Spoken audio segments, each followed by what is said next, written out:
ask you to tell this story once more. But we want to let people know that you're focused on childhood cancer and helping these families. But let's start at the beginning. Let's talk about your son. Okay. Let's talk about Caleb.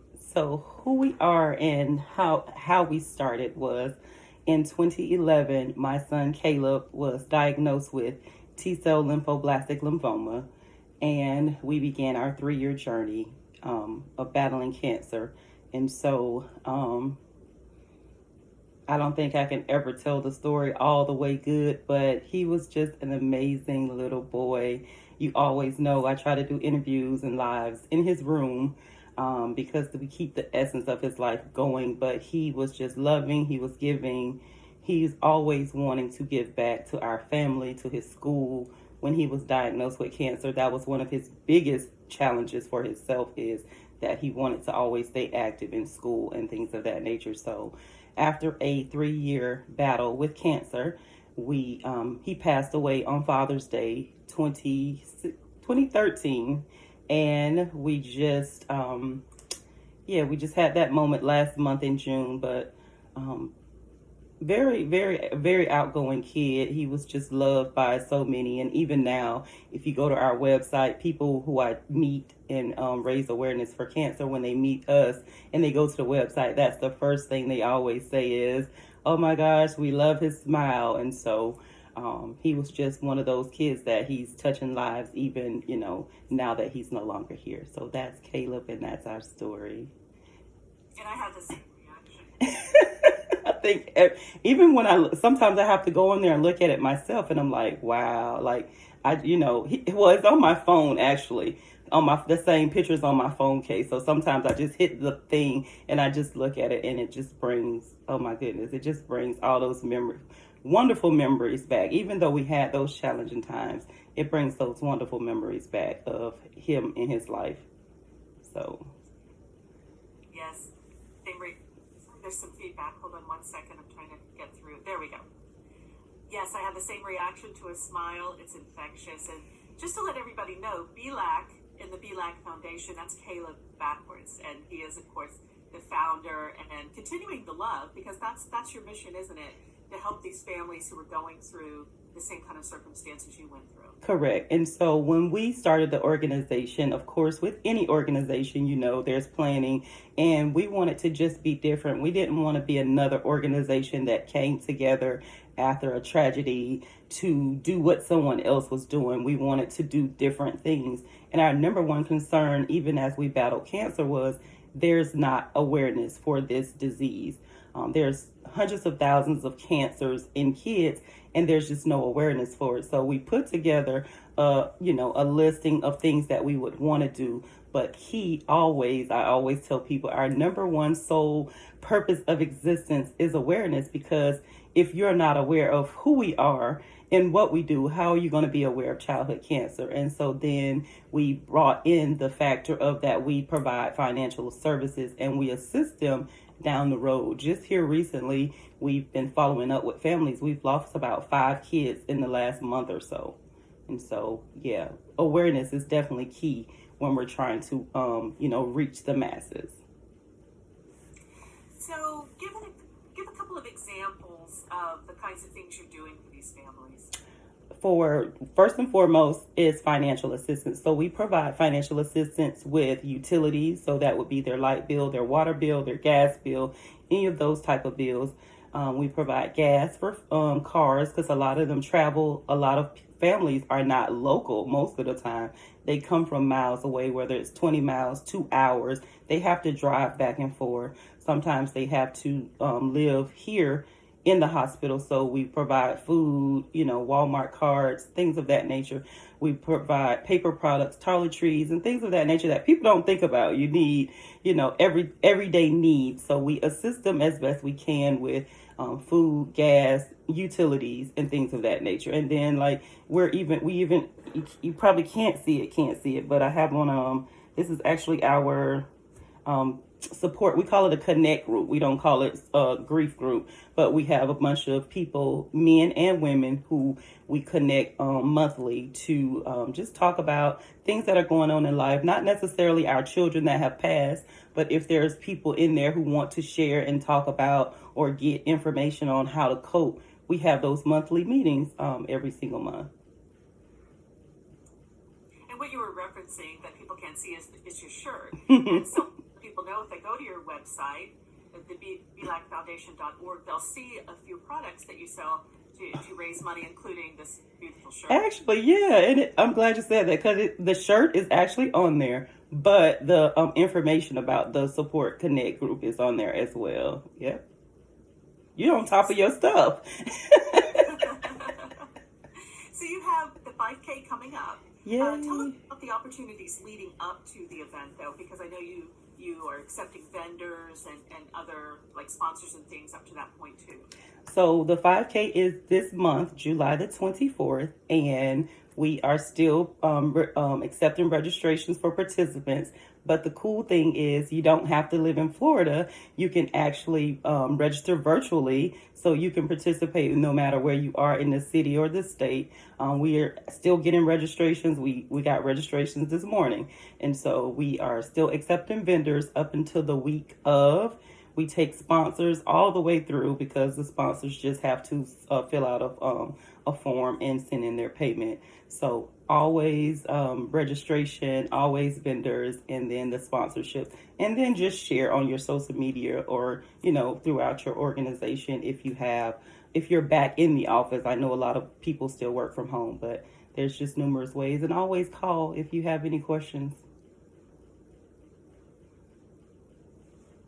Now, as far as participating in the event itself, last year you did have to go to a sort of hybrid, virtual, in person. What is it going to be like this year? So this year we're back in person, like I said, but we still will have social distancing in place. We still will have hand sanitizing stations. The vendors will have their own separate areas where everybody can come and see their tables. We will have mask requirements. We have custom masks for sale, and we will have regular masks. Everyone will have to wear a mask. And it's not just for us, but the park is actually enforcing it as well. So, and we'll just enjoy the day as we always do.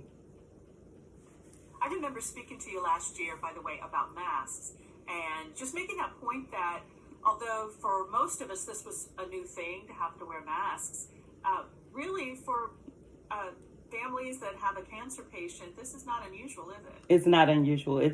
Everybody was like, I can't wait to get back to normal. I can't wait to get back to normal. And it's so ironic because I still have in Ziploc bags, we would always carry, when Caleb was living, we would always carry masks in Ziploc bags. So I still have his mask in little separate Ziploc bags in our closet. And it was funny because I was looking through stuff the other day and I said, it's not something new to us, because if you're a cancer patient, you're used to gloves, you're used to masks, you're used to sanitizing and wiping down and washing your hands, because once they start treatment, any little thing could cause them to have, a reaction and a setback. It's sort of enlightening, isn't it, to the rest of us that, there are people who need us to wear masks. Yeah. Every day. And even now, it's hard because people have been masked for so long and they're like, I'm tired of it. I don't want to wear a mask, but I think we need to learn to become selfless and just do it, because sometimes it's not for you, it's for other people. And those other people really, not just kids with cancer, but people in general who have health conditions, they really need us to be cautious in the things that we do daily. All right, well, let's go ahead and talk about the actual 5K. Do people register? How does it work? So on our Facebook page, we have the link that you can register for the event, and that's our Caleb Solomon Williams Facebook page. There's an actual link on there. You just click on it and it takes you straight to the registration page. Once you get on the registration page, it gives you, I think, 4 or 5 different ways that you can pay. So we have all those options on there, and then it'll send us a form. It'll send us an email to let us know that you have registered for the event. If you want to be a sponsor, the sponsor information is on our website. And then if you want to be a vendor, you can just email us or call us, and we can provide you with the paperwork and you can become a vendor. So what's it like out there? And by the way, I guess let's mention again that it is at the Bill Frederick Park. So what's it like out there? Good time, I imagine. So from last year's event, we did go out because we had to do it virtual. Our family went out and we did the run, but they have so many changes that are going on. If you've never been to the park, I always encourage people to go out. It's beautiful. You can boat, fish, bike, skate, whatever you need to do, swim, playground, a nature park, animals. They have everything at this one park, and it's beautiful. But the beautiful thing about where we are located in the park is they've just paved some areas where there's a lot of dirt when you walk in. They did a lot of paving the area, and they're doing renovations. They're installing more bathrooms where typically you would have to go from one space to another to find a bathroom. They're trying to put bathrooms closer to the pavilions in the different areas. So they're beautiful. They've been beautifying the park since COVID happened. Okay, well, I had you explain what this is all about and about the 5K. Let me give you an opportunity for anything you want to remind us about. Well, for those of you who don't know, September is National Childhood Cancer Awareness Month. And so we ask every year that people would wear gold. You see the yellow gold that we wear in our organizational colors. It's for childhood cancer awareness. And we just ask you to become aware of childhood cancer, where you live, where you work, and you play, because where I live versus where Beth lives, we're not sure who's aware of childhood cancer or not. So we just ask you to support us, even if it's not financially, share it so other people can be aware of kids' cancer.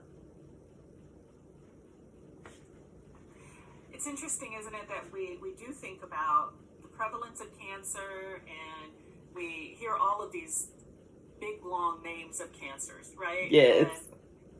But we don't always necessarily picture that child that has cancer, and we're not necessarily aware of how children are impacted.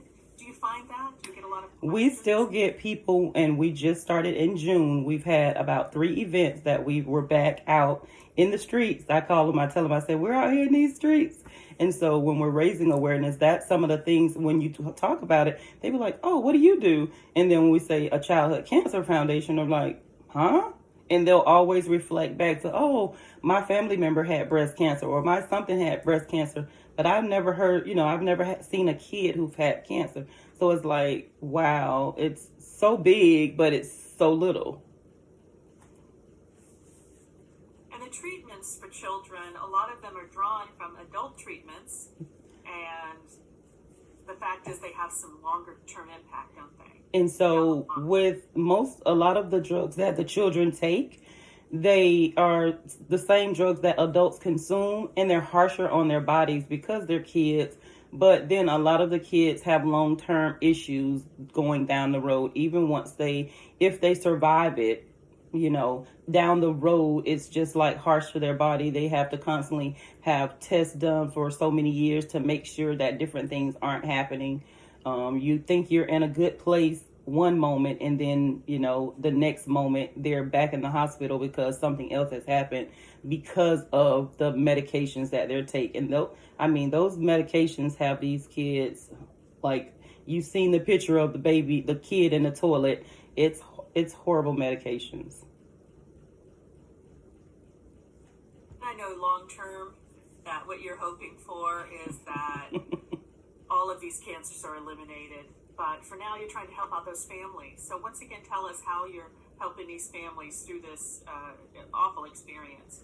And by the way, explain to us a little bit about what these families are going through. You mentioned the traveling earlier, but really help us to empathize with what they're enduring.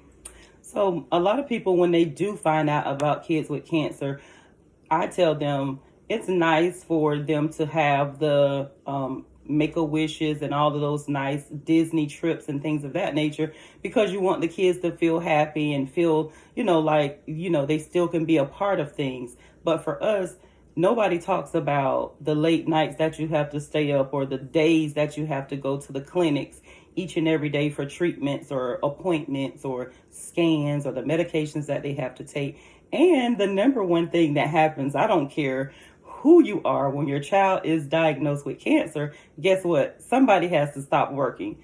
It might not be a permanent thing, it could be a part-time thing, but somebody has to be that person that's going to be there, because treatment is typically every single day. You have 5-day treatments and then you start the next week. When you first are diagnosed, we were in the hospital for 45 straight days. And so people never talk about the financial burden of it. We had a application a few days ago. The rent is $1,275. Nobody ever talks about these families aren't able to pay their rent, their car notes, even with COVID coming up, happening. People don't talk about the financial portion of it. And even the medication, sometimes the insurances don't cover the full amount. And so what's the balance that you're left with? Sometimes you don't have 10 or 20 extra dollars to support that medication. So what do? Do you not get the medication and leave it? Or what is a parent left to do? So with that, we harp on people to say it's needed, because these families, I've gone through every file that we've had in the last couple of weeks, and it's just amazing that there's families out here that really need support, and people aren't aware of that. Well, let's remind people that one way to help out is to participate in the BLAC Annual Childhood Cancer 5K on July 24th. Yay, yes. Participate, sponsor the event, register for the event, come out, enjoy the day. If you can't come out in person, we would love to have you virtually. We will send a Zoom link out so people will have the link to, wherever they are, they can go biking and different things. But just come out and participate no matter which way it is, and we will definitely be honored to see you. And all people have to do is go to your Facebook page. Correct, Facebook page, and it's on the link, and it's the I think it's BLAC Annual Childhood Cancer. If you put in BLAC Annual, it'll pop up, and it has our new logo on it. We have some new logos, so it has a little boy on it. It's like a meme of Caleb, so it has a little boy on it, but you just click on it and the link to register is right in the event. If they don't have Facebook, then they could always call or email us and we can send them out the link to fill out the paperwork. And a special bonus, when people look at it, they're going to see Caleb's beautiful smile. It's a nice little bonus there. Happy 16th birthday, Caleb. Thank you so much for joining us, Ann Perel Williams, Caleb's mom, telling us about the BLAC Annual Childhood Cancer 5K that you can learn about online on Facebook. This is taking place on July 24th. I'm Beth Perel. All right.